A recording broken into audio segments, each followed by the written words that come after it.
అందరికీ నమస్కారం. కలియుగ ప్రత్యక్ష దైవం శ్రీ వెంకటేశ్వర స్వామి వారి దివ్యామృతమైనటువంటి శ్రీవారి లడ్డూ ప్రసాదం. ఆ లడ్డూ ప్రసాదంలో వాడుతున్నటువంటి నెయ్యి గురించి ఈ సోషల్ మీడియాలో కావచ్చు, అటు పత్రికల్లో కావచ్చు, నేషనల్ మీడియాలో కావచ్చు జరుగుతున్నటువంటి రచ్చ అంతా ఇంత కాదు. ఇదంతా చూస్తుంటే నాకు చాలా బాధ అనిపించింది.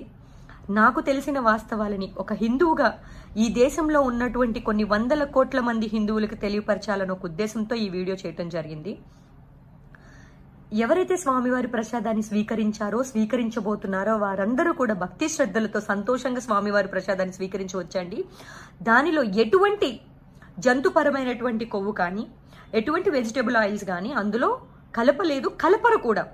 ఎందుకు నేను ఈ విషయాన్ని ఇంత గట్టిగా చెప్తున్నాను అని అంటే, ఈ ప్రసాదం తయారీ వంటశాల ఏదైతే ఉందో దానిని మనం పోటు అని అంటే అది అందరికీ తెలిసిన విషయమే. దానిని కొన్ని ప్రత్యేకమైన కుటుంబాలకు సంబంధించినటువంటి పూజారుల చేత స్వామివారి ప్రత్యేకమైన నైవేద్యాలు, స్వామివారి ప్రత్యేకమైన ప్రసాదాలని ఈ లడ్డు ప్రసాదాలని తయారు చేయిస్తారు.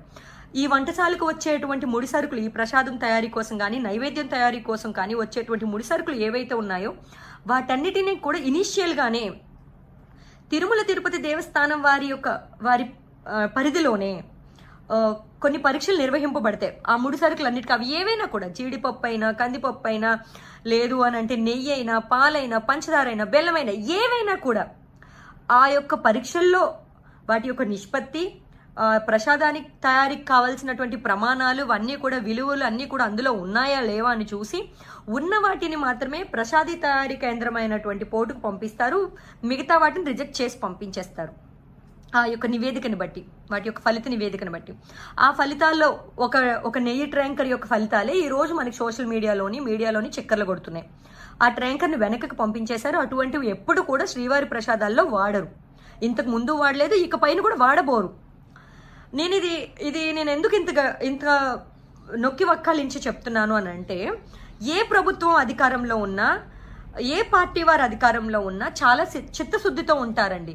ఎందుకు చెప్తున్నాను అని అంటే, గత ప్రభుత్వం జగన్మోహన్ రెడ్డి గారి అధికారంలో ఉన్నప్పుడు కూడా ఈ ముడి సరుకులకు సంబంధించినవంటి, అది నందిని గీ అవ్వచ్చు, లేదు అని అంటే దుర్గా గీ కావచ్చు, విజయ గీ కావచ్చు, లేదా టిటిడి గీ కావచ్చు, లేదా జీడిపప్పులు, వేరే కంపెనీ జీడిపప్పులు కావచ్చు, పంచదార, బెల్లం, ఏవైనా కూడా ఇలా 46 రిజెక్షన్స్ జరిగాయండి.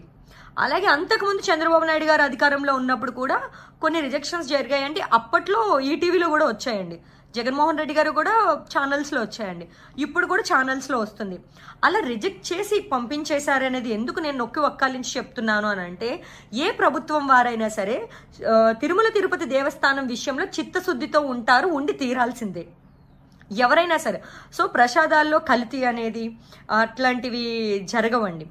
అయితే ఇక్కడ నేను ఈ వీడియో ద్వారా వేడుకునేది ఇంకొకటి ఏంటంటే, తిరుమల తిరుపతి దేవస్థానంలో కొన్ని వేల మంది, లక్షల మంది చెప్పొచ్చేమో, ప్రత్యక్షంగాను పరోక్షంగాను ఉపాధి పొందుతున్నారు.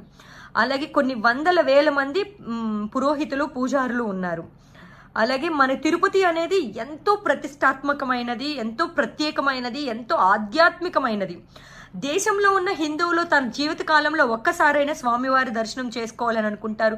మరి ముఖ్యంగా మన ఇరు తెలుగు రాష్ట్రాల్లో ఉన్నవారు వారి యొక్క ప్రతి సంవత్సరం స్వామివారి దర్శనం చేసుకోవాలి అని అనుకుంటారు, వారు ఎక్కడున్నా కూడా. అదేవిధంగా సంతానం కలిగితే వారికి మొదటి తలనీలాలు శ్రీవారికే ఇస్తారు. ఇంతటి ప్రత్యేకమైనటువంటి, ఇంత ప్రతిష్టాత్మకమైనటువంటి దానికి భంగం కలుగుతుంది.